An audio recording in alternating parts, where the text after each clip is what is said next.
ওর জন্য আমি নতুন সাইকেল কিনতে যাচ্ছি। আরে ওটা কি জিনিস? তাড়াতাড়ি করে যাই দেখে আসি তো এখানে কে পড়ে আছে। এই বেটা তোমার কি হয়েছে বেটা? বেটা তোমার কি হয়েছিল? এই বেটা হয়ে গিয়েছে কাজ, চল এবার আমরা পালিয়ে যাই। আরে আরে এটা কি করলে তোমরা? আরে আরে থামো এখানে। যদি তুই আগে আসার কৌশল করিস আর যদি গেট খোলারও কৌশল করিস তাহলে এই বোম ব্লাস্ট হয়ে যাবে। আর তোর মেয়ে, তুই আমার উপর কেস করছিলি না? তো আজকে যদি উপরওয়ালা চাই তারপরে তোর মেয়েকে বাঁচাতে পারবি না। আর আগে বন্ধুরা, তোমরা যদি এই দুইটা ছবি পছন্দ করে থাকো তাহলে ভিডিওটাতে লাইক করে চ্যানেলটা সাবস্ক্রাইব করে দাও। আর যদি তোমরা না করো তাহলে পরে মনে করবো তোমরা এই ছবি দুটাকে ভালোবাসো না। আর কমেন্ট বক্সে বলে যাও 1 না 2। আরে বাদর কোথা থেকে চলে আসলো?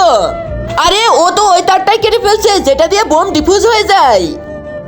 বোম ডিফিউজ হয়ে গেছে, চল ভাই এখান থেকে পালা। বেডি তুই তাড়াতাড়ি করে গাড়ি থেকে বের হয়ে পর, উপরওয়ালা আমাদের সাথেই আছে, তাই ওই খারাপ লোকগুলো তোর কিচ্ছু করতে পারলো না।